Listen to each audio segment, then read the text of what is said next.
svo margir sem að upplifa þetta að vera í búa lengi í annari menningu að fá eiginlega bara hálfgert menningasjokk við að koma aftur heim. Og þarna hafði það æxlast þannig í Hallgrímskirkju að þessi foreldramótnar voru orðnir mjög alþjóðlegir. Og svo leitist það þannig að ég tók við starfið þar og var til aðstoðar og var með í það starf foreldramótnan í Hallgrímskirkju sem var mikil blessun og bara stórkostlegt að fá að hitta fólk frá allstaðar að úr heiminum. Og svo æxlaðist það þannig líka að ég bý í bústaðahverfinu og ég fór að starfa, ætlaði að fara á foreldramótni í Bústaðakirkju. Þá var enginn til að sjá foreldramótnana. Og Pálmi Matthíasson, hann bara segi við mig, ert þú ekki til í að sjá þetta bara? Og á þeim tímapunkti vissi hann ekkert hver ég var, svo þetta var.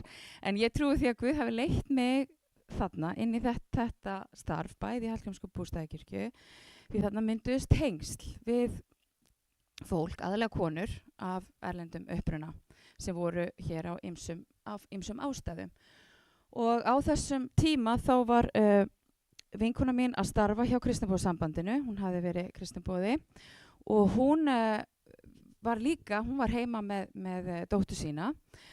Hún er frönsk, þessi vinkona mín, hafði verið líka kristniboði og við fórum alltaf saman og hún kom á foreldramótnan og við áttuðum okkur á þörfinni til þess að kenna íslensku. Það voru svo margar konur sem við kynntumst í gegnum þetta starf, þessa foreldramótna, sem að höfðu verið hér árum saman, jafnvel áratugum og bara ekki náðu að læra íslensku því þær voru heima með börnin, gátu ekki tekið börnin með sér. Tímarnir voru vilt á kvöldin og það var ekki tekið tillit til þess. Svo við fengum báðar, eða í sikuru lagi, þá fannst okkur Guð tala til okkar að segja að þetta er eitthvað sem Kristniboðssambandið þarf að gera, að mæta þessum mæðrum. Þannig að þær geti lært íslensku en verið með börnunum sínum. Og þannig byrjaði þetta núna erum við að fara af stað með 10. veturinn í íslenskukennslu. En þetta átti eftir að breytast töluvert mikið, hópurinn. Fyrsta árið og jafnvel fyrstu 2 árin, þá voru þetta megninu til þessar mæður sem við höfum tengst í gegnum foreldramótna sem að komu og þær voru yfirleitt þá giftar íslenskum mönnum eða í einhverjum komu út að námi eða öðru og ekki endilega flótta fólk. En svo fóru þetta að spyrjast út og smátt og eiginlega bara mjög hratt þá breyttist starfið í það að vera fyrst og fremst flóttafólk og hælisleitendur eða umsækjendur alþjóðlega vernd sem að sóttust eftir því að komast í íslenskukennslu hjá okkur. Og frá því að þetta byrjaði, fyrsta veturinn voru nemendurnir kannski 30-40 svona yfir árið og núna síðustu 3 ár þá er þetta svona 200-300 mann sem að fara í gegnum þessi íslensku námskeið hjá okkur, þannig að þetta hefur vaxið gríðarlega. Mér langar svona aðeins bara að segja ykkur frá því og það er meira sem við gerum. Þetta starf hefur vaxið mikið og fyrir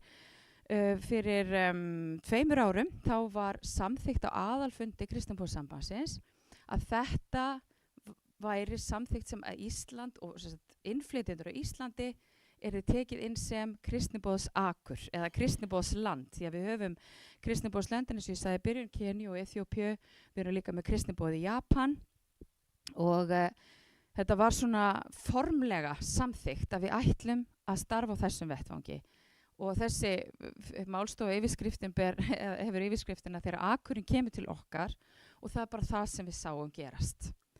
Meiri hluti nemenda okkar núna, eins og ég sagði umsækjendur alþjóðlega vernd, stór hluti eru múslimar, koma frá Miðausturlöndum og margir bara, allstaðar að.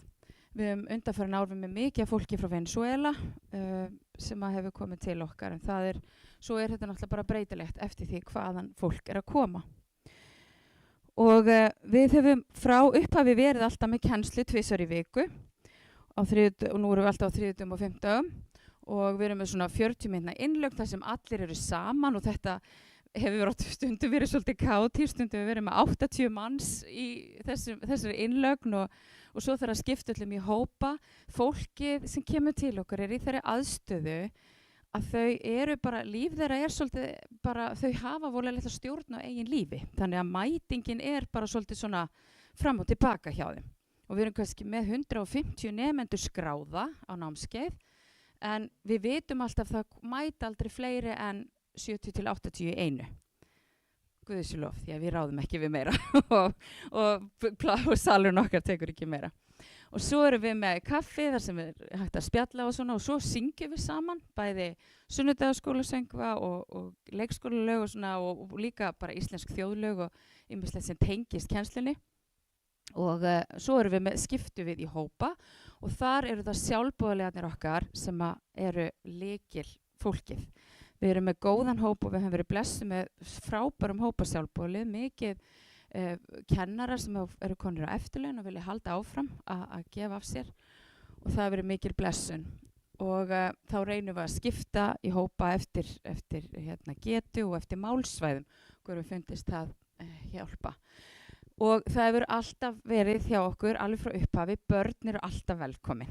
Því miður höfum við ekki getað boðið upp á barnapössun eða neitt slíkt undanfarin ár, en við erum alltaf með horn þar sem eru leikföng, og það er alltaf í forgrunni. Börn eru alltaf velkomin, foreldrar með að taka börnin sér með. Það verður svoleiðis svo lengi sem ég verð þarna. Við reynum að skipta í hópa eftir getu og eftir málsvæðum, okkur hefur fundist það hjálpa mikið.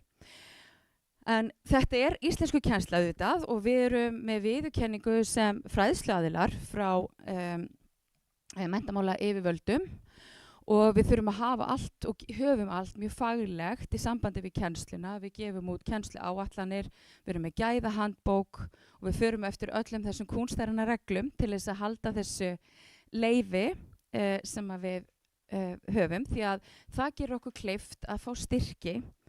Og við höfum svolítið verið í barningi með að fá þá styrki sem okkur finnst að við ættum að fá, því þetta er alveg gríðarlega mikilvæg samfélagsleg þjónusta sem að því miður, sveitarfélögin og ríkið er ekki að sinna nú að vel að mínu mati, ef ég má bara vera hreinskilin með það. Þannig að við fórum þessa leið, við sóttum þetta að verða viðurkenndir fræðsluaðilar, og það er heilmikið vinna í kringum það, en það hefur borgað sig núna, loksins. Þau fengið svolítið viðurkenningu fyrir það sem við erum að gera. En fyrir mér þá er þetta fyrst og fremst kærleiksþjónusta. Það er bara númer 1, 2 og 3 í mínum huga. Það fyrir alltaf meir og meiri tími að sinna nemendum utan kennslunar. Þetta er bara 2 mótnar í viku sem þau koma og fá kennsluna. En það er alltaf oftar og oftar sem þau koma, þau hafa samband, og við kannski við ljúkum kennslu klukkan 11:30, en við erum alltaf fólk kemur til okkar eftir með spurningar, svo það er oft til 1 og 2 á daginn, það fer allir dagurinn í þetta, sinna fólkið með alls konar mál. Og svo hafa þau samband líka, megum við koma að tala við ykkur, getur þú hjálpa mér með þetta, getur þú hjálpa mér að fylla út, og við hringjum fyrir þau í hinnar ýmsu stofnanir, og af því það er oft erfitt að vera bara einn og maður skilur ekki mörg þeirra að tala, bara ekki neitt nema sitt eigið móðumál, langflest í rauninni gera það. Það er það yfirleitt spænska eða farsi núna undanfarið, og þetta er þegar akurinn kemur til okkar, það er en það er og við reynum að sinna þessu eins og við getum. Það eru auðvitað ýmsar áskoranir þegar kemur á þessu, til dæmis þessu tungumálið, en það er bara, við fengið að upplega hvernig Guð er með og hvernig hann leiðir okkur og hvernig hann brúa bilið þegar kemur á tungumálinu og öðru. Og við erum líka verið notið þeirra blessunar að vera með marga kennara hjá okkur, sjálfboðaliða, sem að hafa reynslu og menntun á sviði sálusorgunar og handleiðslu. Við erum verið með prestlærða og djákna, og það hefur verið mjög dýrmætt, sem hefur skipt miklu máli.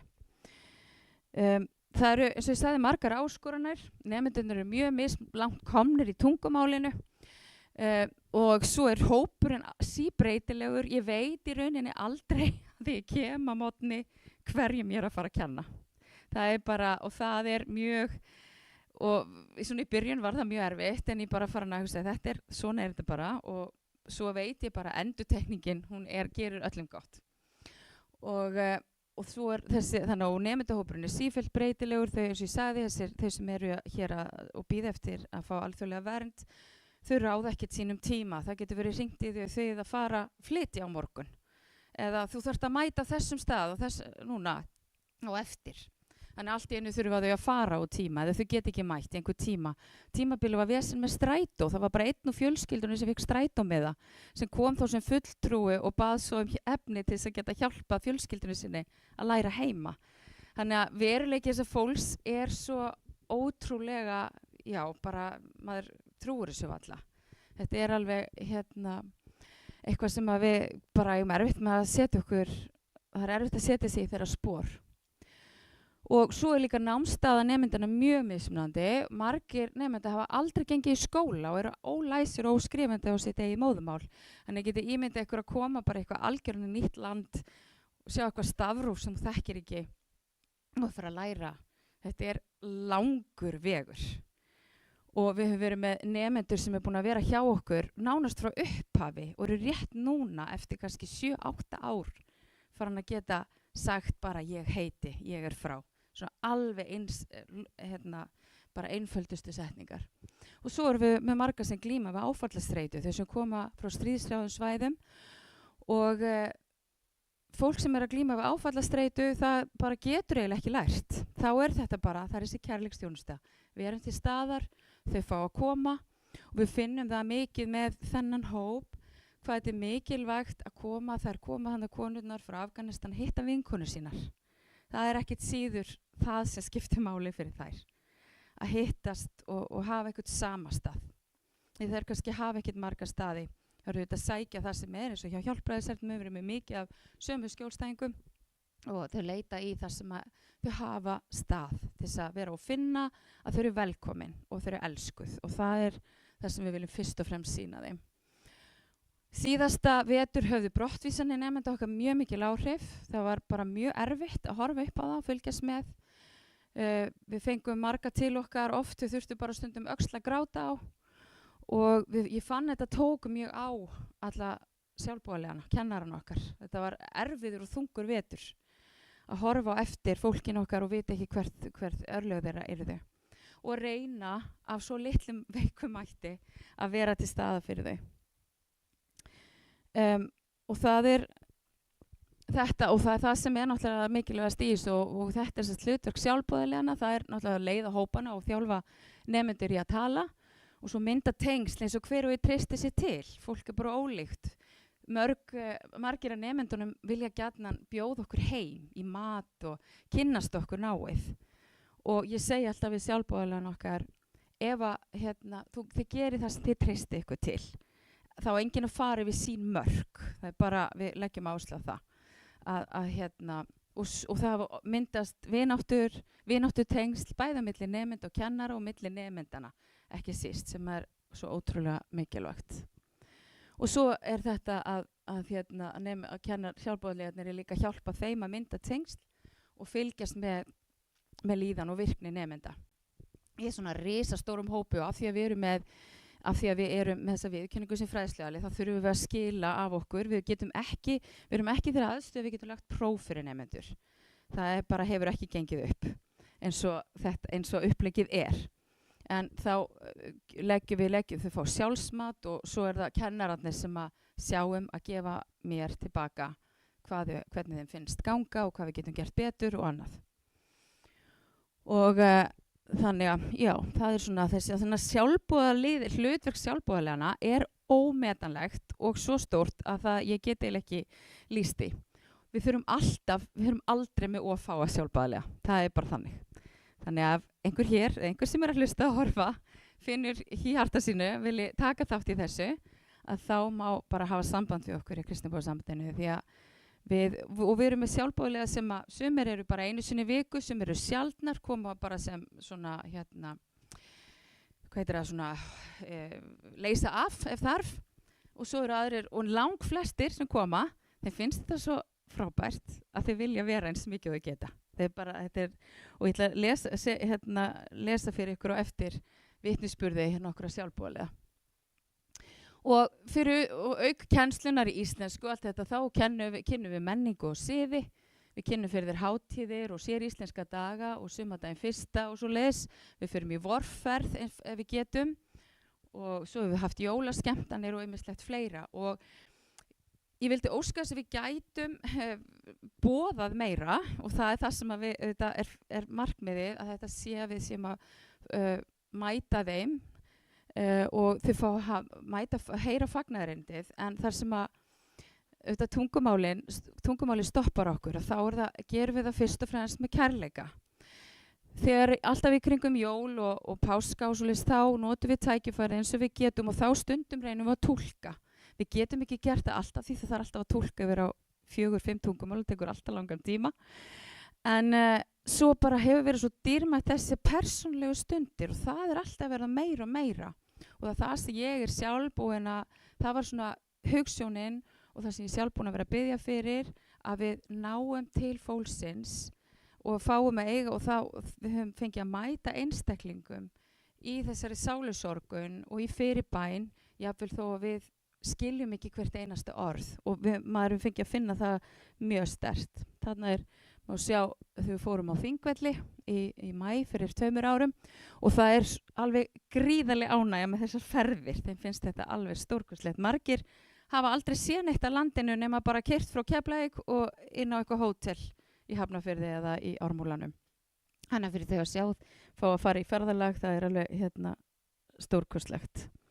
Og við fengið að fara í síðustu 2 skiptið og við stoppaði í sumarbúðum KFK í Vindarslíð, fengið að hafa þar aðstöðu og svo reynum við alltaf að gera eitthvað fyrir sjálfboðaliðan okkar. Við erum með jólasamveru og við erum með vorhátíð og því að þau eru svo ótrúlega mikilvægt. Þetta er mest fyrir konur.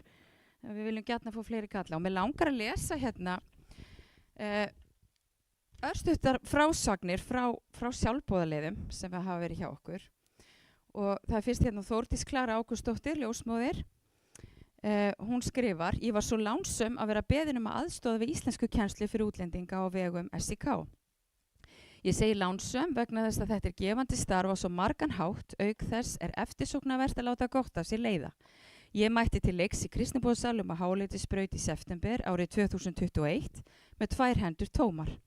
Við mér blasti hlýlegur salur fylltur glaðværu litríku fólki á ýmsum aldri. Mér var fagnað af leiðbeinendum sem greinilega lögðu hjarta sitt í verkefnið. Jákvætt viðmót þeirra var mér hvatning til að halda áfram og ég mæti einu sinni í viku við vetratíman. Ég hef séð að kenna í hópum með allt frá 8 upp í 20 einstaklingum. Einn starfsmaður leiðir söng og sér kennslu fyrir alla í byrjun og leggur þannig línurnar fyrir leiðbeinendur í hópnum. Nemendur mínir fyrir veturinn voru meðal annars Venesúelabúar, konur frá Afganistan og Afrikubúar komnir með smá grunn í íslensku sem gott var að byggja á. Þennan vetur hef ég eingöngu verið með byrjendur frá Venesúela, Perú og Afriku. Það er á margan hátt ævintýri líkast að detta inn í þennan heim.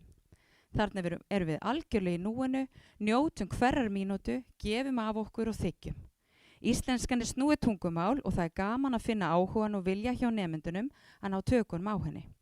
Fyrir mig er það áskorun að geta lagt mitt af mörkum til að svo verði þó að í litlu mæli sé. Öll samskipti byggjast á einlægni og þakklæti og þáttakendur styrkjast félagslega. Svo gengur maður út í gráan hversdaginn og þakkar Guði fyrir lífið og fjölbreytileikan og biður hann að blessa þetta mikilvæga starf og kalla fleiri leiðbeinendur til lífs. Og svo hefur við verið með, svo hún Þórdís er ljósmóðir að mennt og starfaði lengst við það og svo þegar hún var komin á eftirlaun þá kom hún og aðstóða okkur. Sigríður Jóhannsdóttir, hún er menntaskólakennari og hún hefur líka starfað, mér langar líka að lesa hennar vitnisburð. Fyrstu árin sem kennd var íslenska á vegum SÍK var Kristín Bjarnadóttir vinkona mín umsjónarkennari. Hún reyndi að höfða til mín sem íslenskukennara að taka þátt í talkennslunni en ég var ekki tilbúin fyrir það leyti sem ég hætti störfum. Þá var Kristín svo elskuleg að leyfa mér að koma í nokkra tíma sem aukamanneskja til reynslu og þannig gat ég lært af öðrum sjálfboðaliðum. Fyrst í stað fannst mér erfitt að læra nöfn nemenda og halda uppi samræðum en ég féll strax inn í sjálfboðaliðahópinn og starfsánægjan hefur aukist ár frá ári. Í COVID var ákveðið að hver kennari hitti alltaf sama hóp nemenda og það auðveldar mér að kynnast hverjum einstaklingi. Ég er líka svo lánsum að hafa mína eigin kennslustofu, en það eru því miður forréttindi fárra. Norðið styðst hópurinn minn við ákveðna kennslubók og blessunarlega stundum farið út fyrir efnið, svo ég óttast ekki lengur að vera uppiskroppa með umræðuefni. Það kemur mér sífellt á óvart hvað nemendur eru þakkláttir fyrir það sem fyrir þá gert. Þannig fæ ég á tilfinninguna að ég sé að gera gagn og sjálfboða starfið veiti mér ákveðin tilgang. Eins sakna ég þó frá mínum gamla vinnustað, þar stöðuðu karlar og konur hlið við hlið sem jafningjar, en í íslensku kennslu SIK eru konur nánast einráðar og væri gaman að breyting þar á næsta skólaár. Og nú vonandi heyra þetta einhverju kallar sem að gætu hugsa sér að vera með okkur. Og svo að lokum ætla ég að lesa frá henni Ragnheiði Sverrisdóttur, djákna. Hún hefur verið með okkur líka núna í töluverðan tíma. Þegar ég hætti að vinna var ég spurð hvort ég vildi vera sjálfboðalið í íslensku kennslinni og var það úr. Ég hef nú verið 2 vetur og kann mjög vel við mig í þessari kennslu þó ég sé ekki kennari. Ég kann íslensku og fæ námsefni og verkefni upp í hendurnar. Í fyrstu var ég með nemendur frá Afganistan sem kunnu ekki ensku nema ein kona sem einnig kunni talsverða íslensku. Hún vildi vera með í þessum hópi til að geta stutt landa sína þó hún ætti betur heima í hópi með lengra komnum. Hún vildi hjálpa löndum sínum.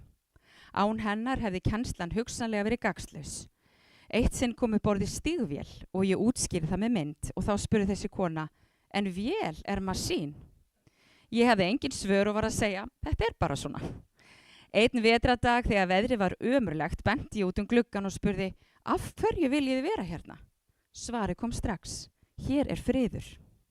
Ég fikk tár í augun og skammaðist mín fyrir að kvarta við veðrinu. Við fórum í ferð til Þingvalla í fyrra. Ég gleymi því ekki þegar sýrlensk kona dansaði á pallinu við Öxarárfoss. Hún var svo glöð að vera frjáls. Hún enskukennari og leggur hart að sér að læra íslensku. Þannig bæði hámenntað fólk hjá okkur og einnig fólk sem hvorki kann að lesa né skrifa. Þau menntuðu hafa mikið forskot og ungt fólk fljótar að læra en þau eldri. Það spennandi að fá að kynnast fólki víða að úr heiminum. Það ríkir traust og væntumþykja milli nemenda og kennara sem ómetanlegt. Öll skiljum við tungumál kærleikans. Og já, það bara svo yndislegt að fá að sjá hvernig, bara og eins og ég segi, þá eru svo margar sem ætla kannski bara, eins og hún Ragnheiður, hún ætlaði nú bara svona rétt aðeins að vera með, svo eru búin að vera alveg trúföst og einn af máttarstólpunum. Við höfum líka verið að reyna að tengja það kemur mikið ungu fólki núna til okkar líka í íslensku kennsluna og við viljum gera eitthvað meira fyrir þau. Í voru vorum við með opið hús, svona spilakvöld og vorum að reyna að tengja saman íslensk ungmenni og ungmenni sem að koma gegnum íslensku kennsluna og það gekk bara nokkuð vel. Og svo stofnaði ég ungmennakór í vor sem ég vona eftir að vaksa og dafna. Já, þessi hefur eitthvað aðeins hoppað til. Þetta átti nú að vera aðeins þarna fyrr. Þarna mynd frá vorfagnaði og þá koma nemendur gjarnan með mat frá sínu eigin heimalandi ef þeim finnst það mjög dýrmætt að fá að deila með okkur og gefa tilbaka. Þeir eru ótrúlega þakklátt fyrir það. Svo oft bara dansað fram eftir degi. Þetta fólk sem kemur úr samfélögum þar sem að allir eru saman, það eru stórfjölskyldunar, vinirnir, nágrannarnir, svo koma til Íslands þar sem hver í sinni hólu einhvern veginn. Þannig að þarna bara brýst út einhver bara gleði sem að stórkostlegt að fá að taka þátt í. Ég hef notað krílasálma. Krílasálmar eru nokkuð sem þekkt innan kirkjunar. Ég hef svolítið tekið það módel og notað það með útlendingum og þetta eru mest erlenda fjölskyldur sem koma líka íslenskar. Við gerum allt á íslensku, syngjum á íslensku og förum með rímur og ýmislegt. En ég ger þetta bara aðeins hægar, þannig að þau geti náð að fylgja og nota þetta til þess að þjálfa og læra íslenskuna og tengjast öðrum fjölskyldum sem ekki endilega ekki endilega flóttafólk. Þannig að þetta svona tilraun til að tengja saman íslenskar og erlendar fjölskyldur. Og já, þannig að þetta svona það sem við erum að gera og svo ég sagði þá hefur verið svona við byrjum með þessa íslensku kennslu og ég hef verið svona að biðja fyrir því og bíða eftir að sjá eitthvað meira gerast að fólki fái að mæta Jesú í gegnum þetta allt saman og sérstaklega núna síðasta veturum fengi að upplifa það. Og mér langar bara að deila með ykkur í lokin áður en að ég gef tæki fyrir spurningar. Sögu þegar var ungur maður ungur strákur sem kemur frá Miðausturlöndum. Hann 17 ára gammal, orðinn 18 ára núna og 17 ára þegar hann kom hingað ásamt móður sinni og 15 ára bróður sínum. kom frá heimalandinu þar sem hann hafði verið fangelsaður meðal annars, þau fjölskyldan. Faðir hans týndur, þau veit ekki hvar hann þau veit ekki hvort hann lífs eða liðinn. Og þessi ungi maður, hann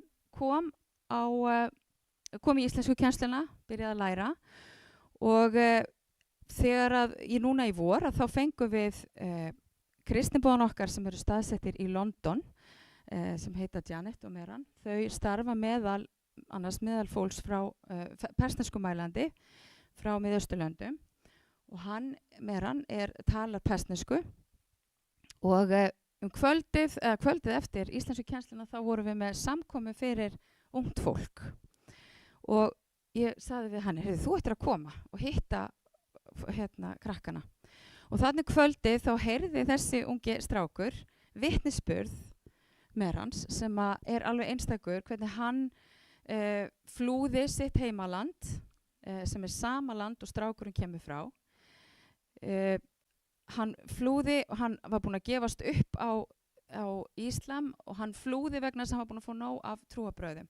Og hann sagði frá sínu vitnisburði hvernig Guð mætti honum síðan og þarna sat þessi ungi strákur og ég horfði bara á tárin renna niður. Og frá þessu kvöldi þá hefur hann gengið stoltur með stóran kross um hálsinn og segir bara Jesús, hann hefur bjargað mér og hann minn besti vinur minn og hann núna að læra, hann lærir á netinu biblíuna og fær leiðsögn frá kirkjunni sem hann Meran með á netinu í gegnum á móðumálinu hans og það bara stórkostlegt að sjá og svo fjölskyldan, mamma hans farin að koma með og svona erum við að sjá einn og einn og við fengið líka, ég fengi að biðja fyrir fólki og ég spyr þau, má ég biðja í Jesú nafni vegna þess að ég trúi því að það kraftur í nafni Jesú og þau leyfa mér alltaf að biðja en ég spyr þau alltaf fyrst hvort ég megi biðja í Jesú nafni vegna þess að mörgur eru annar trúar, ég hef aldrei fengið nei og þau eru alltaf tilbúin til að leyfa okkur að biðja fyrir sér og með sér og þetta svona, eins og segið, við mætum einstaklingunum eins og við bara mögulegast getum og svo brúar Guð bilið með tungumálin. Það bara, ég fengi að upplifa það í Eþíópíu þar sem ég var í mörg ár en líka í þessu, hvernig hann brúar þetta bil sem til staðar. En ég ætla kannski ekki að hafa þetta mikið lengra, ef það einhverjar spurningar þá gjarnan bara tekið við þeim. Ef þið eru með spurningar þá þarf helst að spyrja í gegnum þennan mikrofón þarna svo að þetta skilir sér allt í streymið. En já, ég veit ekki, kannski bara engar spurningar. Ég get kannski svona bætt aðeins við að þegar ég fór til Eþíópíu og var svona að glíma við þessa köllun á ég að fara og þetta var ekkit auðvelt að fara til Eþíópíu með lítið börn og að þá fékk ég vers úr Jesaja þar sem segir sjá, þú munt kalla til þín þjóð sem þú þekkir ekki og fólk sem þú ekki þekkir mun hraða sér til sín og mér fannst þetta svo skrítið vers á þessum tíma. Fólk sem þú þekkir mun ekki hraða sér til þín, erum við ekki að fara. En þegar ég kom síðan og leitist svona smátt og smátt inn í allt þetta starf meðal útlendinga hér, að þá hef ég svona verið orðið skýrar fyrir mér að þetta kannski hluti af þessari köllun sem Guð gaf mér. Ég átti lengi erfitt með að sætta mig við að geta ekki farið aftur til Eþíópíu sinni tíma. En það hefur verið mikið blessun að fá að taka þátt í þessu starfi og að fá að boða fagnarerindið og taka þátt í að breiða það út til endimarka jarðarinnar með þessum hætti þannig að Guð hefur sendt akurinn til okkar. Og ég finn það alveg að ég hef ákveð það að hafa verið búið sjálf í svona framandi menningu, þurft að læra tungumál sem bara með allt eru letri og bara sem virðist ómögulegt að læra, að hjálpa mér allavega aðeins að setja mig í þeirra spór. Þó ég sé náttúrulega ekki á sama kannski að upplifa nákvæmlega sama þau, en ég finn samt að það hjálpa mér að mæta þeim. Já, en ef það einhverja spurningar? Já. Þakka þér fyrir, Helga Vilborg, alveg frábært að heyra þetta. það svo margt framandi fyrir manni, eins og til dæmis þetta, hvernig gengur að kenna þeim sem ekki sko eru læsir eða ekki einu sinni, eða það þeim sem ekki einu sinni með sama leturgerð þá, notið þið eiginlega engungu myndir eða hvernig virkar þetta? Já, sko, þetta er nefnilega áskorinn. Sérstaklega, ég hef stiðst mikið við aðferð sem heitir á ensku Growing Participation Approach, sem byggir á því að læra eins og barn. Og þegar þið þekkið hvað næstu Suzuki aðferðin í tónlist, þá þetta rauninni sama aðferðafræði. Þannig að við leggjum enga áherslu, ég er svona smátt og smátt að koma þessari aðferð inn. Það var alveg svolítið erfitt, sérstaklega að fá kennarana til þess að átta sig á þessu. Af því að það þýðir ekkert fyrir okkur að nota ensku, fólki skilur ekki ensku. Þannig að það þetta, hlusta, endurteka, aftur og aftur og nota myndir, myndbönd og já, þannig að það er það sem við leggjum áhersluna á og að tala. Við segjum bara aftur, ég heiti, ég er frá, alveg bara mörgu sem aftur og aftur. Þegar það festi þá byggjum við ofan á það og maður hugsa bara hvernig lítil börn læra. Þau hlusta, þau fara að herma, búa til hljóð, svo mynda þau eitt og eitt orð, þau geta gert setningar, síðan þeir eru orðin eldri, þá fara þeir að lesa, svo kemur málfræðin. Þannig við reynum að byrja á þeim enda. Það er svona áherslan, já. Ein önnur, hérna, eru þið með sama námsefni og hvað er ríkið eða aðri sem að kenna? Hvernig þetta eiginlega? Já, sko við höfum verið svolítið að prófa okkur áfram með námsefni og núna ég hef sumar, það er til alls konar námsefni og misgott og það er náttúrulega ekkert af þessu sem er fullkomið. Við völdum núna í vetur að nota bók sem er nýútkomin að því að hún er með mikið af myndum og ég finn það bara, ég man tímabilið þegar maður setti fram eitthvað og það átt að skrifa eitthvað, þá voru margir bara, þarf ég að skrifa? Og ég segi bara, nei, þið þurfið ekki. Sumir vilja skrifa, þannig við reynum að fara eitthvað milliveg. Þannig við erum að nýta okkur efni sem er til, sem hefur verið, sem að ríkið gefur út í rauninni. Og kennslan uppbygging kennslunar er samkvæmt námskrá í kennslu fyrir erlenda nemendur sem að held ég þyrfti nú alveg að fara á uppfærabráðum en já það er, eins og ég segi, það er svolítið erfitt að því hóp og við erum með mjög ólíkar kannski þarfir með þetta námsefni flest gefið út fyrir framhaldsskóla eða fyrir hópa sem eru svolítið öðru vísi, þannig að það verður svolítið erfitt fyrir okkur að finna nákvæmlega efni sem hendar okkur. Svo erum við með hópa á mismunandi stigum, þannig að sá hópur sem er komin lengst, þau eru með meira lesefni og geta skrifað og svona. En já, við byggjum þetta mest á bara sjónrænu og heyrn og að herma og allt þetta, endurtekningu. En það er alveg magnað hvað er þetta að kenna á þess að, og ég segi alltaf fólk, hvernig kennur einhverjum ensku sem kann ekki ensku, skilur, þú þarft ekki milligöngu tungumál og það verður miklu árangusríkara nám þegar þú læri bara beint nýja tungumálið. Að mínu mati. Já. Hvað fleiri spurningar?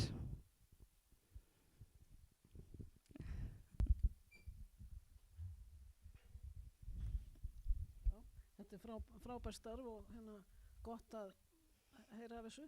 Ég var bara að hugsa ég kem utan á landi og þekki svolítið hópa utan á landi þar sem eru útlendingar og nýbúar. Hvernig sé hægt að gera þetta í einhverju, hvað sé hægt að byrja á þess að vera með formlega íslensku kennslu, það er náttúrulega stundum íslensku kennsla bara á vegum stofnanana út á landi. Hvernig sé hægt að gera eitthvað, hvað sé hægt að byrja eins og hafa opið hús fyrir útlendinga eða hvernig hægt að gera þetta? Já, ég myndi segja það bara að byrja, sko, við hefum fundið það er alveg þörf fyrir svona bara eitthvað samfélagslegt, þú veist, einmitt, vera með opið hús á Norðurlöndunum, þá er mjög vinsælt það sem þið kalla tungumála kaffi, þá er bara boðið upp á kaffi og vöflur eða eitthvað og fólk kemur og það er alltaf þá sjálfboðaliðar sem eru tilbúnir, bara að sitja og spjalla og þá eru kannski einhverjir sem eru með á einhverju námskeið að læra eitthvað að fá hjálp með heimavinnuna og svo leiðis, þannig það er bara að byrja, bara, já, ég myndi segja það og þetta er eitthvað sem að mér finnst bara að kirkjurnar út all land ættu að bara vera með sem hluta sínu starfi, bara eins og barnastarfi eða þú veist, allt annað, þá ætti þetta bara að vera hluti af starfi kirkjunar að vera með og þá er ég bara að tala kirkjunar á Íslandi, hvort sem það er þjóðkirkjan eða fríkirkjur, þú veist, þetta er eitthvað við það eru svo margir staðar í biblíunni sem það er svo biblíulegt að vera gestreisin og taka á móti fólki og vera til staðar. Þannig að, já, bara byrja. Þarf ekki að vera flókið. Og yfirleitt spyrst, sko, við til dæmis auglýsum eiginlega ekki neitt. Þetta bara auglýsir sig sjálft. Ég þori ekki að auglýsa því þá bara held ég að við ráðum ekki við þetta. Hérna. Já. Ég ætlaði einmitt að spyrja það, hvort þið væri eitthvað búin að auglýsa þetta? Nú ert þú búin að svara Já. því, en takk fyrir fróðlegt erindi, ég hafði ekki hugmynd þetta. Bara Nei. að segja það eins og er. Og kannski er það vegna þess að við þorum ekki að auglýsa. Já, En þetta spyrst svo hratt út í þessu samfélagi og hérna, við höfum alveg, við höfum alveg auglýst áður, sko, bæði ég er í svona Facebook-hópum þar sem eru tengsli útlendinga og ég auglýsi auðvitað eins og Krílasálmana og kór, það starf sem er. Og en íslensku kennsluna hefur ég býð alltaf aðeins fram á haustið núna til að sjá hvað skila sér tilbaka, hvað er að koma á nýskránumingum áður en við auglýsum. Síðustu 3 ár höfum við bara ekkert auglýst vegna þess einfallega að þá bara ráðum við ekki við fjöldan. Svo kemur fólk til okkar að ég sá þetta hvergi við auglýsum, bara já, bara afsakið, því við getum ekki, við önnum því ekki, því miður, en hérna, já, en við eins og til dæmis hjálparstarf kirkjunnar, þau vita af okkur, Rauði krossin veita á okkur, hjálpræðisherinn veita á okkur og þau beina oft sínum skjólstæðingum til okkar, þannig að svoleiðis spyrst það líka út. En já, þannig að. þið talið þetta er sem sagt íslensku kennsla sem að er samt miklu meira því þið eru aðstofa fólki við ýmislegt eins og kom fram hjá þér. Hvernig sjáu þetta fyrir ykkur að þróast? Myndið þið vilja bæta einhverju við? Sko, akkur þess að núna að þá bara, já auðvitað bara, og við höfum séð hvernig það hefur vaxið og ég verð bara að segja, þú veist, það er bara í Guðs hendi hvernig þetta þróast. Við höfum, eins og ég sagði, þetta er akur sem er hluti á okkar starfi og við höfum séð í starfinu okkar í Eþíópíu og Keníu til dæmis hvernig það hefur vaxið og bara hvernig Guð er að starfa og hvernig hann leiðir fólk til að taka við og allt þetta og við bara treystum því svolítið til sama með þetta að hérna já, ég bara, það sem jú kannski eitt sem ég geti sagt, ég sé fyrir mér að eftir einhver ár að þá getum við farið að senda fólk úr þessum hópi sem kristniboða, eitthvað annað kannski til sinna heimalanda eða einhverja svipaða menningu.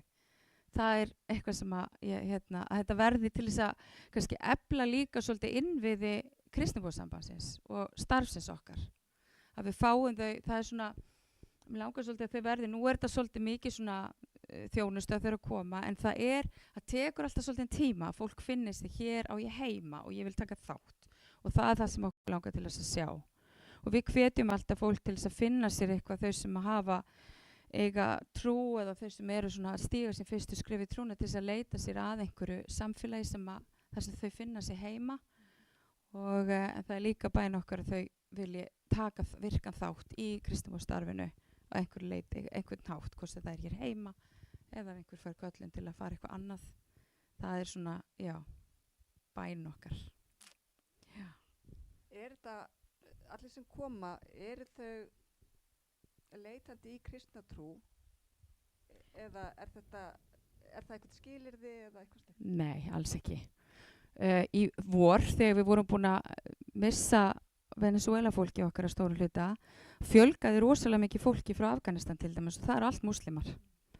Þá var orðið 1/3 hópnum og þau bara, já, þau hafa sína trú, þau eru ekki að leita að neinu öðru, ekki meðvita allavega og ekki þannig að þau segja okkur, en þau bera mikla virðingu fyrir því að við tökum trú okkar alvarlega. Og það er ekkert, sko, þau upplifa það ekki sem þó við segjum ég trúi þessu og við erum með krossin hérna á vegnum og við förum ekkert í leini með það hver við erum og fyrir hvað við stöndum. Og það er bara svona einhver kærleikur og virðing hann á milli sem að, já, og ég trúi því að við höfum verið að fá líka mikið fólki frá Íran.